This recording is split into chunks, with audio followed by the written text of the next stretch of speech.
So hello dear student, welcome to the e-Pathshala in the Department of Physics, Shri RLT College of Science, Akola.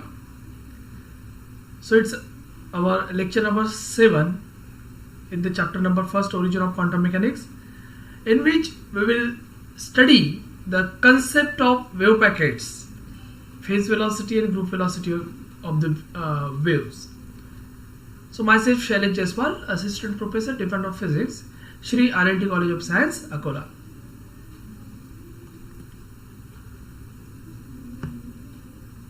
तो अभी तक हमारे last lecture में हमने देखा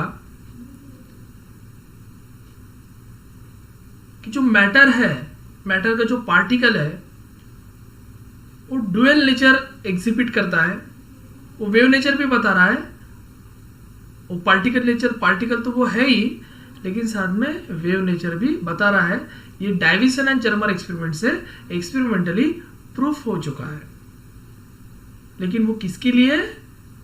वो वेव लाइक मैनर हमको एक्सपेरिमेंटली शो करेगा प्रॉपरली माइक्रोस्कोपिक पार्टिकल के लिए, जो कि इलेक्ट्रॉन, प्रोटॉन और न्यूट्रॉन, जो माइक्रोस्कोपिक पार्टिकल है उसके लिए।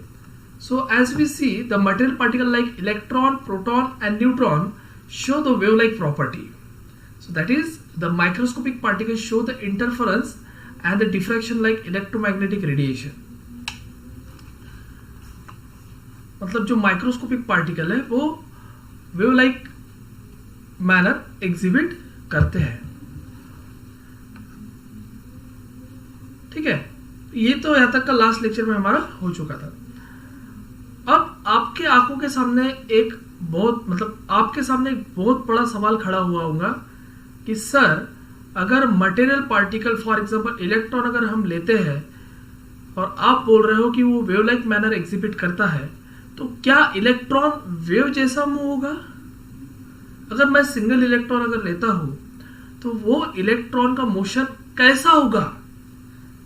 जैसे कि अगर हम क्लासिकल मैकेनिक्स में मोशन स्टडी करते हैं तो एक कार है या फिर एक ऑब्जेक्ट है, एक बॉडी है, वो बॉडी एक प्लेस से दूसरी प्लेस पे मूव होती है तो उसकी मोशन को हम स्ट्रेट लाइन रेक्टिलिनियर प्रोपोगेशन में बताते हैं। बॉडी एक तो सर्कुलर मोशन परफॉर्म कर रही है तो उसको सर्कुलर मोशन में बताते हैं। बॉडी अगर रोटेशनल मोशन परफॉर्म कर रही है तो उसको रोटेशनल मोशन हम बताते हैं।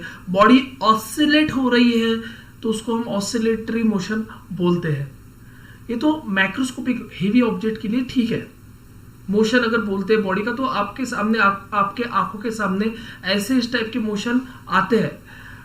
अगर हम क्वांटम मैकेनिक्स में माइक्रोस्कोपिक पार्टिकल के बारे में बोल रहे हैं कि जो माइक्रोस्कोपिक पार्टिकल है वो अगर मूव होता है तो वो उसका वेव लाइक मैनर वो एग्जिबिट करता है, मतलब वो उसका जो मोशन है वो वेव में होता है। तो सडनली आपके आंखों के सामने एक पिक्चर तैयार होगा, कि एक क्वेश्चन तैयार होगा कि सर, ये जो इलेक्ट्रॉन का मोशन है वो कैसा होगा, उसका पिक्चर कैसा होगा? वही हमको अभी आज के लेक्चर में देखना है। तो उसके लिए सबसे पहले मैं आपको एक दो चीज यहां पे बताऊंगा कि देखिए, लाइट रेडिएशन के अंदर में मैंने क्या किया, यहां पे एक लेजर लाइट लिया, high coherent laser light green colour का, और ये एक जो बॉटल है, बॉटल में इतना वाटर भरा है मैंने, और वो लेजर लाइट इसके ऊपर में इंसिडेंट किया। तो यहाँ क्या हो गया कि ये जो ऊपर का मीडियम है वो एयर मीडियम है, ये लिक्विड का मीडियम है, वाटर मीडियम है, तो ये डेंसर मीडियम है, ये रेयर मीडियम है। तो यहाँ से क्या होगा, जो लाइट रे है वो लाइट रे, देखिए यहाँ पे आपको दिखाई दे रहा है कि कुछ लाइट रे, मैक्सिमम लाइट रे यहाँ पे ट्रांसमिट हो चुकी है, और कुछ ही लाइट यहाँ पे रिफ्लेक्शन की रेज दिखाई दे रही है आपको। ये इंसिडेंट रे, ये ट्रांसमिटेड रे और ये रिफ्लेक्टेड रे। आपको यहाँ पे दिखाई दे रहा है कि अगर 100% लाइट के फोटोन अगर इस पे इंसिडेंट हो रहा है तो इसमें के मान लीजिए कि 80% फोटोन ट्रांसमिट हो चुके हैं और 20% फोटोन रिफ्लेक्ट हुए हैं। ठीक है, ये पिक्चर से हमको दिख रहा है। अब सबसे बड़ा सवाल यह आता है कि उस 100 फोटोन में से अगर हम एक एक फोटोन की बात करें तो 100 फोटोन में से कौन से ऐसे 20 फोटोन है जो रिफ्लेक्ट हुए हैं और कौन से ऐसे 80 फोटोन है जो ट्रांसमिट हुए हैं, वो हम यहाँ पे नहीं बता सकते। ये सबसे बड़ा पॉइंट यहाँ पे हमको लेना है। ये इंडिविजुअल लेवल पे हम उसको नहीं बता सकते कि कौन से 24% फोटोन रिफ्लेक्ट हुए, कौन से ट्रांसमिट हुए। हमको बताते समय उसको ग्रुप में ही बता रहे हैं हम कि 20% फोटोन रिफ्लेक्ट हुए और 80% फोटोन ट्रांसमिट होते हैं। मैं ऐसा नहीं बोल रहा हूँ कि number 1, number 2, number 3 photon reflect हुए, फिर नंबर 5, नंबर 6 फोटोन ट्रांसमिट हुए, ऐसा मैं नहीं बोल रहा हूँ। मैं प्रोबेबिलिटीज बता रहा हूँ कि 20% फोटोन रिफ्लेक्ट हुए, 80% ट्रांसमिट होते हैं। इंडिविजुअल लेवल पे हम उसको नहीं बता सकते। ये तो हो गया लाइट के फोटोन के बारे में। लेकिन हमने लास्ट इसमें एक लेक्चर में एक एक्सपेरिमेंट देखा था, डबल स्लिट एक्सपेरिमेंट। उस डबल स्लिट एक्सपेरिमेंट में क्या किया था कि वेव की जगह हमने इलेक्ट्रॉन लिया था और इलेक्ट्रॉन डबल स्लिट से हमने पास किया। तो डिफ्रैक्शन के कारण क्या हो रहा था, यहाँ पे हमको डिफ्रैक्टिंग पैटर्न मिल रहा था। हमने ऐसे लास्ट लेक्चर में देखा है। अब इस केस में कौन से इलेक्ट्रॉन यहाँ पे इस पोर्शन में कंस्ट्रक्टिव इंटरफेरेंस या डिस्ट्रक्टिव इंटरफेरेंस क्रिएट करेंगे, कौन से इलेक्ट्रॉन कहाँ जाके बैठेंगे, ये हमको नहीं पता है। इसीलिए सिंगल इलेक्ट्रॉन पार्टिकल का वेव लाइक मैनर कंसिडर करना यहाँ पे पॉसिबल नहीं है। ये सबसे बड़ा पॉइंट है। मतलब अगर आप सोच रहे होंगे कि एक इलेक्ट्रॉन है, वो इलेक्ट्रॉन ऐसे वेव लाइक मैनर में मूव हो रहा है, तो ये हम यहाँ पे नहीं बता सकते, क्योंकि कौन सा इलेक्ट्रॉन कहाँ जा रहा है आफ्टर डिफ्रैक्शन वेव के अंदर में, ये हमको नहीं पता है। इसी के लिए यहाँ पे अगर ये जो हमारा जो ये प्रॉब्लम यहाँ पे क्रिएट हुआ है, इस प्रॉब्लम को दूर करने के लिए हमने देखिए क्या किया। It is sure that a single wave cannot represent a wave. The single particle cannot represent a wave. So to remove this difficulty, the concept of wave packet was introduced. ये difficulty remove करने के लिए हमने wave packet का concept लाया है। अब ये wave packet क्या है, ये अभी हम आगे देखेंगे। The wave packets is localized waveform and it returned the wave properties as well as particle properties as it has limited extension in a space. इसका मतलब क्या हुआ, या मैं आगे आपको बताऊंगा। देखिए, the wave packet is found by the superposition of large number of waves of slightly different wavelength. Note this point, slightly different wavelength. तो क्या होगा कि मैंने जैसे बोला था कि जो एक पार्टिकल है वो वेव लाइक मैनर शो कर रहा है, तो वो सिंगल वेव यहाँ पे हम नहीं बता सकते। उसका कारण अभी मैंने थोड़ी देर के पहले बताया कि कितने परसेंट इलेक्ट्रॉन कहाँ गए, कितने परसेंट फोटोन कहाँ गए, ये हम नहीं बता सकते। इसीलिए हम माइक्रोस्कोपिक पार्टिकल के मोशन को स्टडी करने के लिए, इलेक्ट्रॉन, प्रोटॉन, न्यूट्रॉन के मोशन को स्टडी करने के लिए क्वांटम मैकेनिक्स के अंदर में हम एक सिंगल पार्टिकल के मोशन को ना लेते हुए ऐसे बहुत सारे पार्टिकल के वेव को कंसीडर करेंगे जिसकी फ्रीक्वेंसी या जिसकी वेवलेंथ स्लाइटली डिफरेंट हो, और उसी सभी वेव को सुपरपोज करके एक जो वेवफॉर्म तैयार होगी जो इस तरीके से दिखेंगी, उसको बोलेंगे हम वेव पैकेट्स। उसको बोलेंगे हम wave packets. Wave packets is found by the superposition of large number of waves of slightly different wavelength. तो ये दो या दो से ज्यादा वेव अगर अलग अलग स्लाइटली डिफरेंट वेवलेंथ की है, इन सबको मिक्स कर दिया जाए, सबका सुपरपोजिशन कर दिया जाए, तो एक ही सिंगल एक पैकेट्स तैयार होगा। इस पैकेट को हम बोलेंगे वेव पैकेट, और इसी के अंदर ही वो एक हमारा पार्टिकल छुपा होगा। ओके, उसी के अंदर पार्टिकल रहेगा, ठीक है। और इस पूरे वेव पैकेट की जो वेलोसिटी रहेगी वही वेलोसिटी हमारे पार्टिकल की रहेगी। ओके, तो देखिए यहाँ पे वेव पैकेट का पिक्चर दिखाई दे रहा है, ये एम्पलीट्यूड है। क्या होगा कि जैसे आपको पता है कि दो से ज्यादा वेव अगर सुपरपोज होते हैं तो वहाँ पे कंस्ट्रक्टिव डिस्ट्रक्टिव इंटरफेरेंस क्रिएट होता है। तो कंस्ट्रक्टिव इंटरफेरेंस पे ब्राइट दिखता है, डिस्ट्रक्टिव इंटरफेरेंस पे कुछ भी नहीं दिखाई देता है। उसी तरीके से यहाँ पे wave form constructive destructive interference अगर होती है तो इतना जो पोर्शन है वो कंस्ट्रक्टिव में आएगा, और जो बाहर का पोर्शन है इस वेव पैकेट के बाहर का वो डिस्ट्रक्टिव में आएगा। तो ये जो पॉइंट है ये डिस्ट्रक्टिव के है, ये कंस्ट्रक्टिव के है, ठीक है। तो इस तरीके से वो वेव फॉर्म आगे ट्रैवल होंगी with respect to time along the X axis, ठीक है।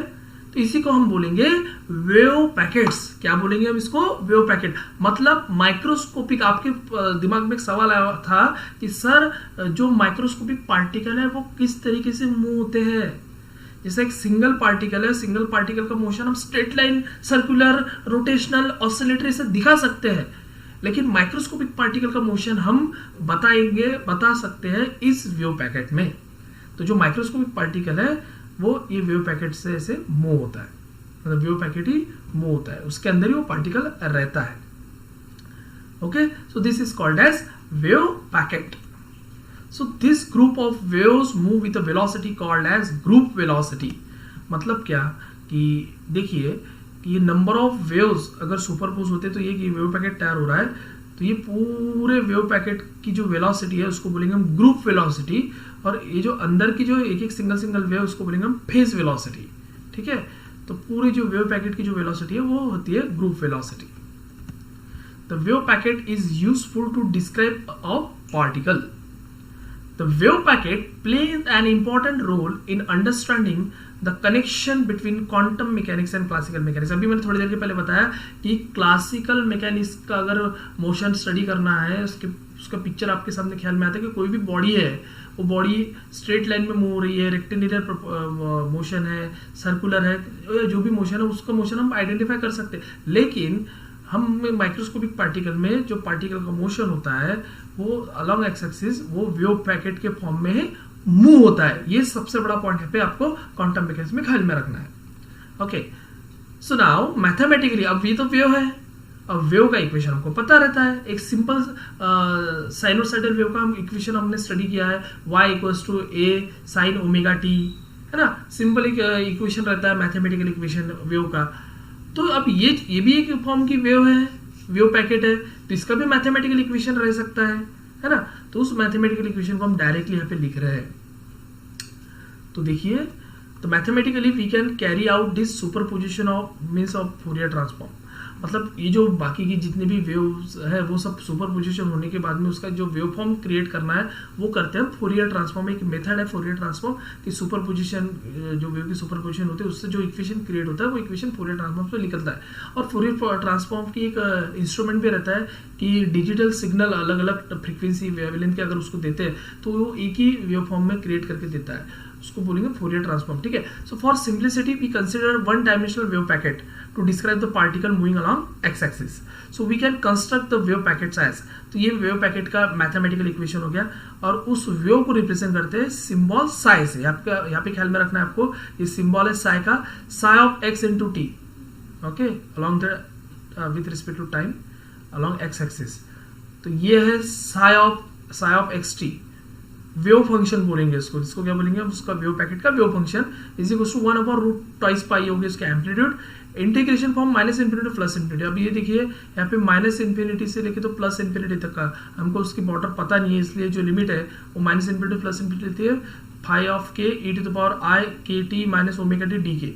ठीक है, तो वो जो सिंपल वेव इक्वेशन है उसको वेव इक्वेशन को सॉल्व करके फूरियर ट्रांसफॉर्म को यूज करके ये जो इक्वेशन है वो आया है, ये वेव पैकेट का इक्वेशन है।